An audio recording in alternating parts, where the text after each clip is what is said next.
guys, this is Jake with Think Free Live Free, and today I'd like to discuss with you some of the Growatt settings for the 3000 watt inverter for the 24 volt version, but obviously it can also apply to the 48 volt version. So I'm just going to go through the settings and explain each one, and hopefully that will help you in some way with your own setups, and so you can navigate through it a little bit easier. Okay, so this is your front panel, and right now it is in the inverter's turned off, so all that you can see is the voltage coming in from shore power. Before I get into the menu, I wanted to show you, if you press the down and enter key at the same time, it will enable, you can see here there's a speaker there. It will enable the speaker sound or turn that annoying beep off. So if you press the down and the enter key at the same time, you'll see that speaker disappears. So that is the quickest and easiest way to get rid of that beeping sound. If you hold the enter key, it will take you into the menu, and I currently have mine set up on utility first. So we'll go through those settings and I'll explain each one. So this is basically the output source priority. If you press enter again, it will change it from UTI.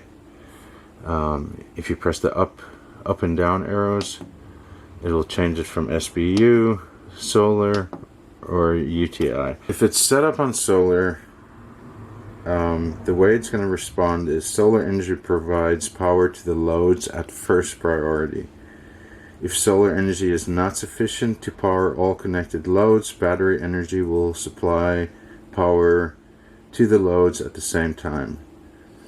Utility provides power to the loads only when any one condition happens: solar energy is not available, or the battery voltage drops to either low level warning voltage or the setting point in program 12. And I will show you as we go through program 12. If you set it up on utility first, which it usually comes by default like that, utility will provide power to the loads at first priority. Solar and battery energy will provide power to the loads only when utility power is not available. If you set it on SBU, solar energy provides power to the loads at first priority. If solar energy is not sufficient to power all connected loads, battery energy will supply power to the loads at the same time. Utility provides power to the loads only when the battery voltage drops to either low level warning voltage or the setting point in program 12. So I would suggest play around with that and see exactly what it does for you. I currently have mine set up on utility first until I get it set up on solar. So the second setting is basically the maximum charging current that you want for both solar and your utility charger. That is going to be dependent if you're running lithium iron phosphate like I am with the LifeBow 4 battery. My BMS, the max amount of charging current that my BMS can handle is 50 amps. So I don't want it to go higher than 50 amps for a combined of the utility charger and my PV input. So you can adjust that according to what works for you and what your parameters are. Setting number 3 is basically APL is appliance mode. It's set by default. If this is selected, the AC input voltage range will be between 90 and 280 volts. You can also put this in UPS mode, or number 3 is in generator mode. SDS savings mode is disabled. This comes like that by default. This basically means that if there's no load on the inverter, it will not shut off. It will keep everything on. So if it's in this state, no matter the connected load is low or high, the on-off status of inverter output will not be affected. If for some reason you're not running things 24/7 and you want the unit to shut the inverter off by itself, you will adjust it here and set it on savings mode, enabled. Basically, if enabled, the output of inverter will be off when connected load is pretty low or not detected.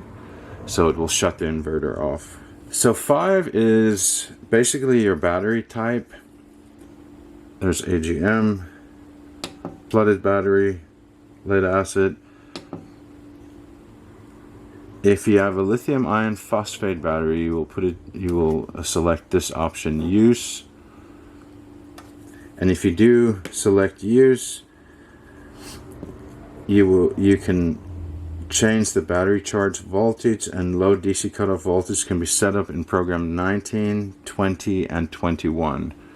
And I will show you that as mine is set up on use. Setting 6 is auto restart when overload occurs. So currently it's set up as restart disabled. So if you see the E, here, it means it's enabled. So it will restart after any kind of overload occurs. I have mine set up on, I have mine disabled because I do not want it to restart if it overloads. I want to know that something happened if I'm not there. You can set that what works best for you. Setting 7 is auto restart when over temperature occurs. So if there's a temperature problem, right now it's set up as disabled, so it will not automatically restart if it is shut down because of temperature issues. If you want it to restart, you will select again the one that has an E next to it. Setting 8 is just basically the output voltage, which is 120. You can adjust that too if you need to. Setting 9 is the output frequency, the hertz. You can adjust that from 50 to 60. Setting 10 is the number of batteries that you have in series. So if you have a 24 volt, it's going to be 2 and 10. You don't need to change that. If you have a 48 volt, it's going to be 4 and 10. Setting 11 is the maximum utility charging current. So basically, your utility charger coming from the AC input, this is the maximum current that it will draw from the wall, basically, from your shore power. This is settable. If you have a 24 volt version, this can go up to 60 amps. If you have a 48 volt version, it can go up to 40 amps. It's set at 30 amps by default, and I personally leave it at 30 amps. Okay, so the next setting, setting 12. So if you select SPU or Solar First in program 1, this is basically the low cutoff where it will kick on. For me, this is currently set up at 23 volts. The utility charger will kick on at that point.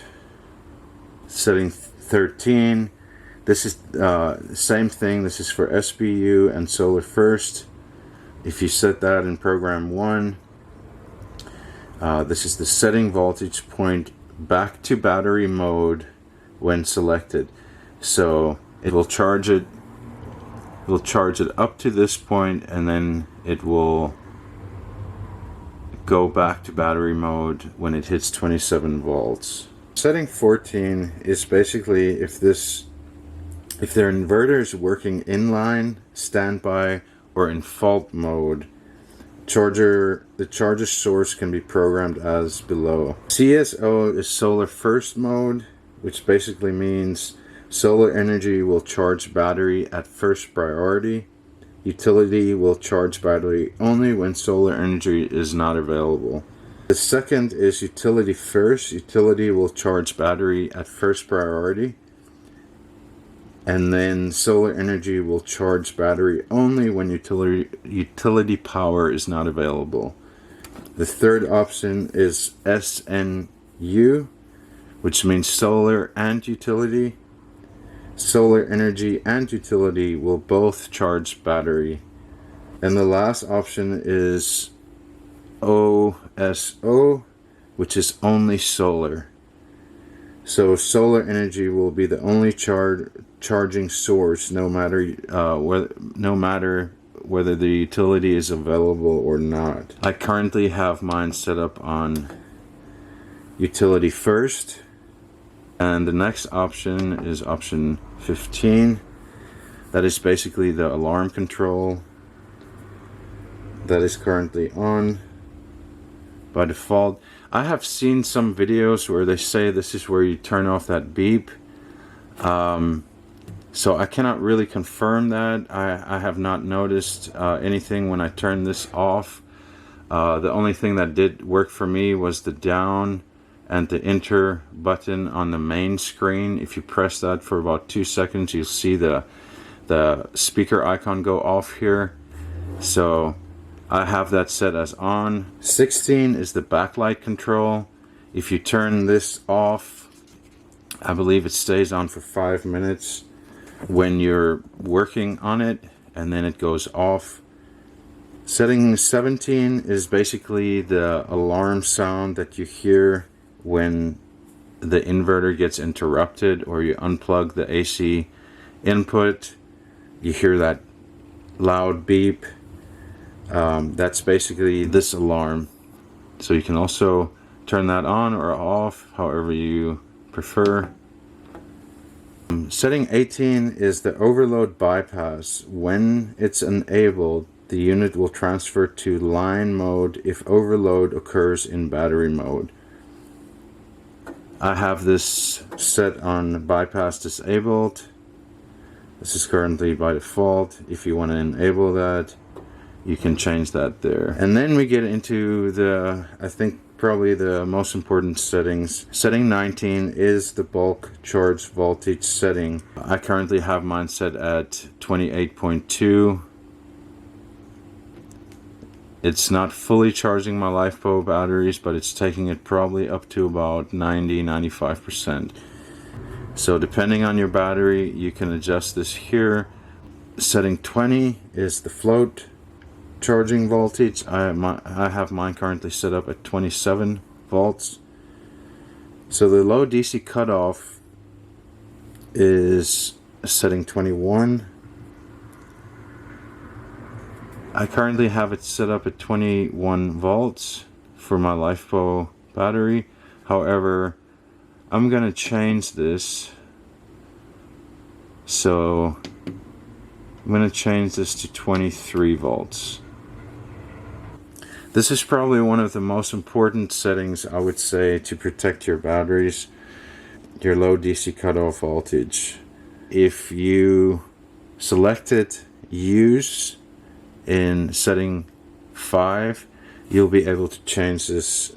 Setting 22 is the solar power balance, and I believe you can only access this setting when your inverter is turned off.